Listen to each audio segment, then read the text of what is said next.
guys! Hi guys! Hi everyone! Hello and magandang gabi sa inyong lahat. So we thought that we should do another question and answer. Not really question and answer. Siguro mga kwentuhan lang kasi This is called Kimmy Talks. Uncopyrighted from Tony Talks. That is right. And tonight kasi kanina habang nasa labas kami, nag-decide kami na bumili ng wine. So we got Penfolds, Cabernet Sauvignon. Shiraz Cabernet. So hindi pala Sauvignon yun. no, it's Shiraz. I don't know, but it's Australian wine, and we're gonna pour it into this decanter, and yeah. So True. see, should I pour all of it? Siguro onti lang. Hindi naman siguro natin mauubos. I think. Yeah, probably. That's enough. Yeah. Alam niyo guys, lately lang kami na hilig sa wine. Well, last year, yung kumakain kami ni Kim sa labas, tinatry namin yung wine. And then, at an early age, medyo na-introduce na din ako sa wine kasi yung mama ko dati, si Filipina, if you're watching! Filipina! Yeah, my mom, mahilig siya mag-novelino, yung mga red wine, mga sparkling wine, ganun. May nakastock siya na red wine sa bahay. Kaya, na-introduce ako dito. So, when I came here, parang, sige nga, try natin. Mag-explore tayo ng mga wine. Right? Okay. We'll just leave that For a bit. so it can air out, the gross flavors. Yeah. So, magkukwentuhan lang tayo habang nag-edit. Sige. True. Okay. So, samahan nyo kami, guys. I think I'm also gonna reply to all your comments right now too. So That's right. Alam nyo, we enjoy when we have comments. This is so cute. yung mga taong actually outside sa family circle namin, na-enjoy namin talaga. Well, guys, yung family namin and relatives, syempre, given naman na yan, na magko-comment talaga sila kasi sobrang supportive nila. Pero nasa-surprise kami and na-amaze kami pag nakakabasa kami ng mga comments na galing sa outside ng circle namin. True. And also for the people that were trying to reach out to me today or this weekend. Weekend of February, what is it? February 18? Is it 18? 18 to 21. I've been unavailable emotionally, physically. So that's why I'm not really replying. But we've been out and about, and yeah, I just don't want to reply while we're out. And I also haven't really felt like I wanted to go out and meet people right now. So that's just, yeah, I'm not ignoring you. I see all your messages. It's just, yeah. For those people naman siguro nakakaintindi sa'yo. I Yeah. think naiintindihan naman nila. like Angelou, the way I do my thumbnails, I use Procreate. That's what I do. I use Procreate and I draw on the picture. But that's it. Si Angelo, guys, yung friend ni Kim na naging kaibigan ko na rin from Winnipeg. Angelou and Dion. Angelo and Dion. Lilipat na sila dito sa Vancouver soon. So, Yeah. excited. If you watch our other vlog from days ago, probably, there's a video of us showing a building and telling you guys that our friends are moving and they're moving into that building. That's them. Yeah, they're so cute. We're so excited to have you excited close to kami. us. Totoo. Anyways, let's Let's kwento. go. Right? Yeah, what should we kwento about? Kung- Maybe you should tell them your story, like my journey? your journey Coming of here? coming to Canada. I'll ask you questions and then you can just answer it like you're walking. Okay. While she's editing, sige, magkukwento tayo, guys. True. So, paano ba? Ano bang gusto mo malaman? So first question is, why did you choose Vancouver, Canada? Out of all of the places in the world, out of all of the places with, international schools, Yeah. why did you choose Canada and Vancouver in Canada?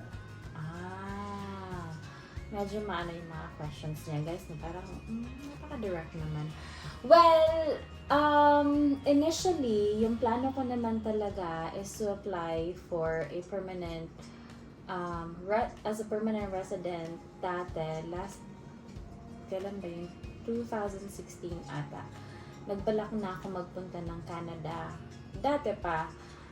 Pero yung iniisip ko, ang pinaka-easiest na pathway para makapasok ng Canada is through international student. And dati, alam nyo ba guys, yung pinakauna kong pinili was Saskatchewan. Oh, really? Yeah. Oh, I didn't even know that. Saskatchewan yung una kong naisipan na mag-apply for federal skilled worker. Pero guys, hindi ako pasok sa federal skilled worker dati, 2016. So, naisip ko, iti-take risk ko ba yung pag-aaral as an international student? And, sa question mo na bakit Canada, Canada kasi, that time, gusto kong pumunta sa lugar at gusto kong i-prove sa sarili ko na maging independent. And kung sa US man, parang may mga relatives na, may mga kakilala na, so sabi ko, bakit hindi na lang tayo mag-Canada? And yun nga, yung initial na gusto kong puntahan is Saskatchewan. I don't know, for some reason, parang nasabi ko, parang super overrated na pag pumunta ako ng Toronto or Vancouver. So let's try yung lugar na hindi talaga, parang hindi puntahan talaga ng mga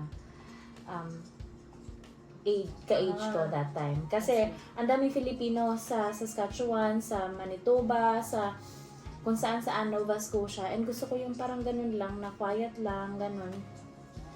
Pero later that time, parang naisip ko, ang hirap pumunta na through federal skilled worker. So, naisip ko mag-international student. So, nung time na yun na, nalaman ko na may friend pala ako na andito sa Vancouver. So, nag-reach out ako sa kanila.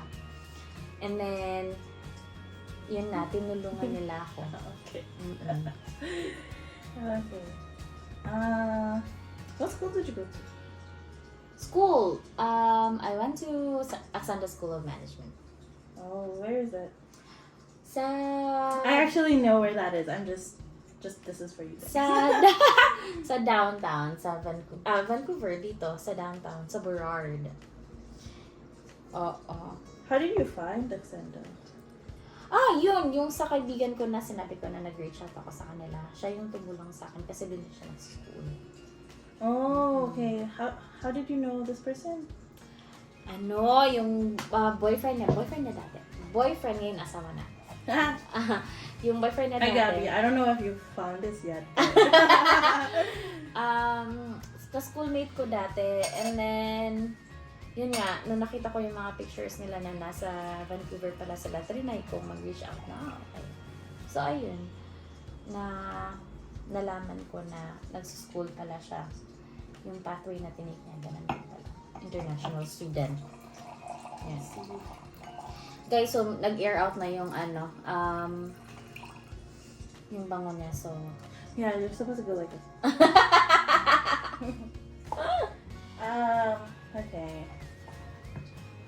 Oh, you're done. Mm-hmm. It's good. It's not too dry and not too... Really? Yeah. May pa din, may sipa pa din siya. It's not too dry. I like it. Yeah, I like it too. Masarap pa rin yung Angeline talaga. What was the last question I asked? Oh, sa school and paano ko nalaman yung school. Oh, why did you choose that school though? Because there are other schools. Kasi mura. I mean, hindi naman mura, pero dahil alam ko na may kakilala ko doon, it's easy na for me na malaman yung mga procedures or malaman kung ano yung mga chacha-borecha sa school, paano pumasok, paano yung admission and all. Oh my god, so funny guys. I was like, I need to get my phone and I forgot that my phone was recording. Okay, sorry. And then, it's one of the colleges here sa Vancouver, pero, hindi siya Was it yung... the cheapest? Cheapest. I don't know, pero compared sa universities ng mga na-check ko, yung Acsenda yung cheaper, and then they offer also post-grad work permit. Oh. Yeah. How do you know? Like, what do you check to see if, like, a school offers PGWP or something? Oh, they have everything sa website. So, guys, when you visit the website of Canada, yung cic.gc.ca, meron silang mga details doon kung aling schools yung pwede mong pag-enrollan as an international student, and then meron din nakalagay doon if they offer postgrad work permit. Pero be careful kasi may iba doon na sinasabi yes, pero may mga onting details na... Yeah, for that stuff, I think, that girl that you watch on YouTube, super helpful. True. May maraming ways para ma-check nyo yun kung paano, and then super easy lang naman talaga din ng very direct to the point yung website ng Canada. Kaya kung gusto nyo, you can check there. Everything is there. How did you prepare to come here? Like, did you have to apply for school first and then come here? Or like, do you come here and then apply? No, I applied first bago ako pumunta dito, because when you apply for a student visa or student permit, kailangan mong maisali yung official letter of acceptance from school. I-attach mo yun sa application mo for student visa or student permit. Yun, para ma-qualify ka to get the student permit. Kasi mag-a-apply ka ng student visa tapos wala ka namang school pa dito. So, kailangan makita nila yun. So, how did you prepare to come here then? You mean, like, financially, emotionally, physically, spiritually, mentally? lahat actually. Before ako decide talaga na pupunta na ako na, okay, sige, i-risk ko na to, magsi-student ako dito sa Canada. Inisip ko na muna kung kaya ba financially. Kasi, guys, kung desidido ka, syempre ikaw, alam mo na yun, parang physically, mentally, parang given na yun na i-prepare mo talaga yung sarili mo. But financially, kailangan alam mo din talaga na kaya pa. Diba? Did you know, you mentioned that, Gabby, but do you know anyone else? Was that like a part of your decision making that you already knew people here? Yeah. Or was that helpful that you know people here? It was helpful for me kasi nung time na yun, siya yung tinatanong ko about sa school. Yung mga palakaran ng school, kung paano mag-apply, kung anong paraan nila, yung payment plans nila, yung tuition fees, paano bayaran and all. And then, naging guide din siya sa akin noong mga panahon na nag-apply na ako for student visa. Pero, regardless if may kakilala ako or wala, okay naman talaga sa akin pumunta kahit saan. Pero, very helpful lang yung time na yun. I think, isa yun sa factor na nakatulong sa akin na mag-decide talaga na mag-Vancouver na kasi parang na-layout na yung parang nakikita ko na okay, may forecast na ako anong mangyayari dito sa'yo. Yung parang ganyan. I think it was Gabby too that helped you look for a place, right? Oh, yes, guys. So, aside sa school na tinulungan niya akong i-discuss or in-educate na ako kung paano yung school dito and paano yung tuition fees and patakaran sa school. Prepare na din niya ako or tinulungan niya ako mag-prepare sa titirhan ko pagdating ko dito sa Canada. So, nag-communicate lang kami sa Messenger and all. Fun fact, that's where I met Kat. Oh, yeah. Yeah. Through Gabby. No, not through Gabby. Through the house. Oo. What the heck? Yung house na pinirhan ko nung pagkadating ko dito. Doon kami nag-meet ni Kim. True.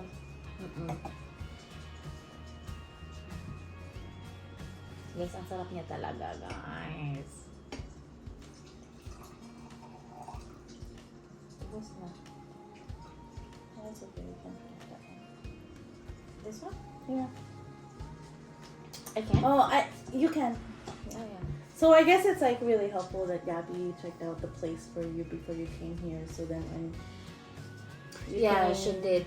Yeah. She made it easy for me to, nung pagpunta ko dito. Yeah. Tapos, tinatanong niya ako, guys. Na-check na nila yung space and kasi I feel like from like how I would think about this, it would be hardest to find a place to live in when you're not in the place, and to like secure a place while you're not here, because you don't know if it's a scam, you don't know you don't know how to communicate with the landlord.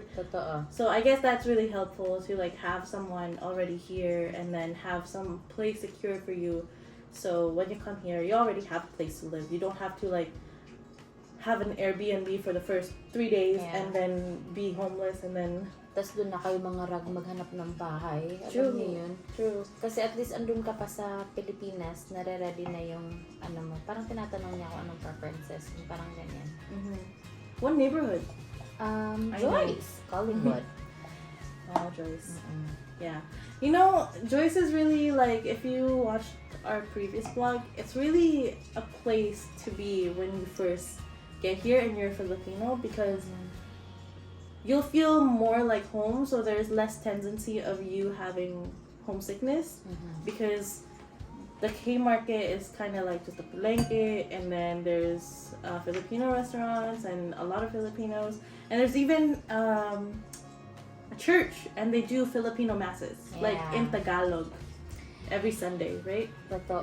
And super convenient sa transit, guys. Yeah. Sobrang lapit. So how much was your rent during that time?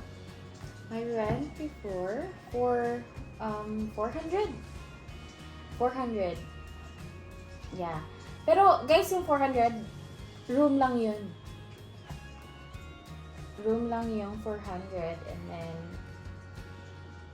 month deposit and 1 month advance deposit. Yeah, I think that's really good to know too, that you need a month advance for places to live here.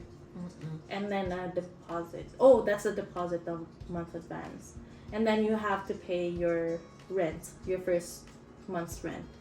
So basically, if your rent was 400, then you have to pay 600 before you live there. Totoo. Yeah, for your first month and the deposit. Yeah. Cool. And how much was your tuition? Oh, yung tuition ko, per term kasi siya.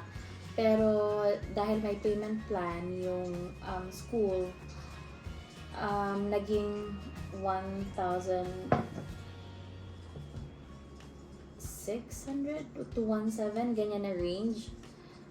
Pero kaya naman siyang i-budget actually. Mga ganon, 1,617. Oh, 1,617. Monthly.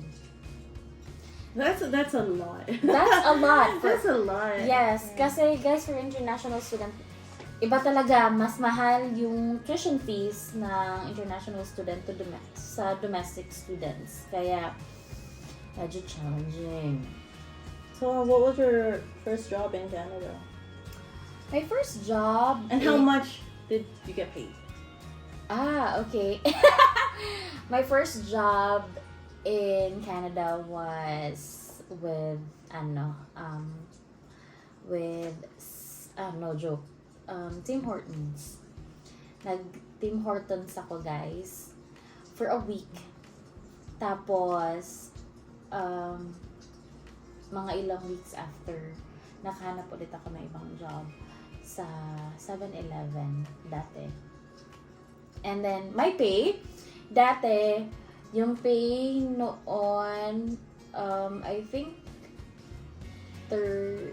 almost 14. Mga ganon. Almost $14 an hour. Just a fun fact that I just looked up now. The minimum wage in BC right now is $14.60. Oh, so dati, 13.65. Oh, really? Yeah, I think 13.65. Okay. Yeah. So, how much was your pay sa 7-Eleven? 13.65. Oh, mga ganon din. And then Tim Hortons is the same then. Mm-hmm. And then your admin assistant one. Admin assistant, 17 na ata yun. 17, 18. Basta later, after a year na nag-increase yun ng ilang mga ganyan, 17, 18. So how did you budget that? Alam nyo, that's a tricky question. Kasi, ang hirap mag-budget, lalo na pag international student ka, kasi you're only allowed to work 20 hours per week. So, kailangan mo talagang i-budget ng maayos yung pera mo. So, good thing, nung dumating ako dito sa Canada, yung first term ko sa school, yung kasi yung school ko, hati siya to 4 terms, di ba? 4 terms sa isang year. So, yung first term ko na pumasok ako dito, or nag-start ako sa school, bayad na yon. Bali, may down payment na upon enrollment. So, habang nagsistart na ako magtrabaho dito sa first term ko as an international student, yung tinatrabaho ko sa mga panahon na yun, iniipon ko na for the following term. Yung ganon. Okay. Parang, so, like, during your first term, when you're working, your pay or like your budget for your pay is towards your second term. Yes, that's right. Kasi nung nag-down payment ako ng school, nung nag-enroll ako sa school, yung binayaran ko na down payment for buong term na yun, for first 3 months ng year. So you like it's almost like hinahabol mo lang yung pay. And then, yeah.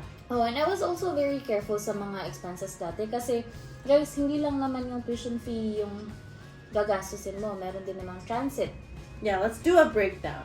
So the breakdown will be the basics.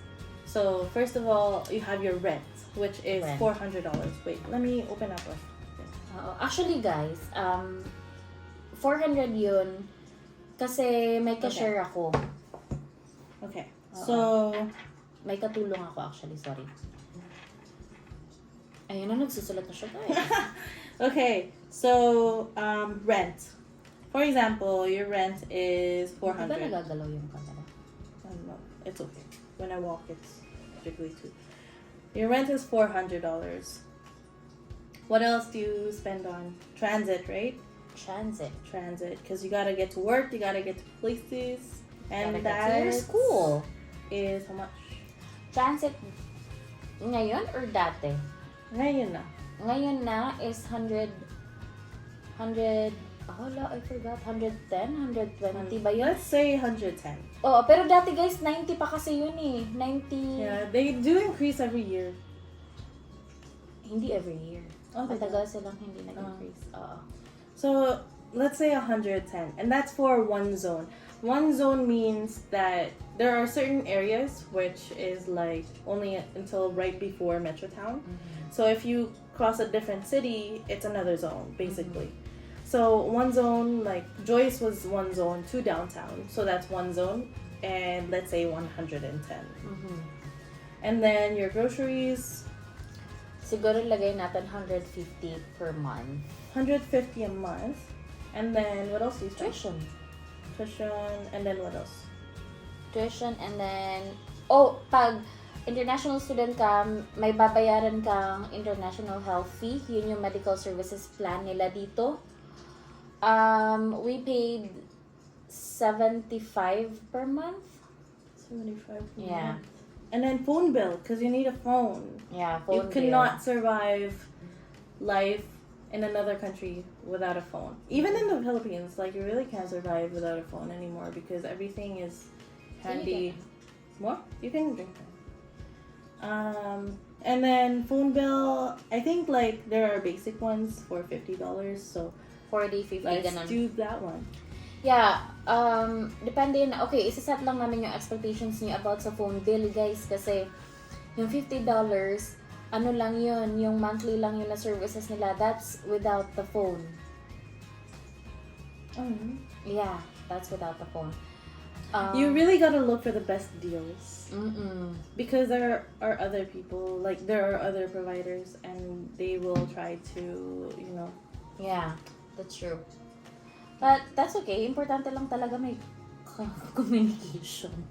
Sure. So let's add this up. 660. Aba, guys, nagko-compute talaga siya. 710, and then 75, so 85. 785 plus 50 is 35. 835. 1650. Okay. So your expenses without the tuition is $835 all in all, right? And then your tuition, let's say that it's $1650, and you're making $14 for 20 hours a week. That's like 14. That's times 280 20 times 4. times 4. That's 120. 120.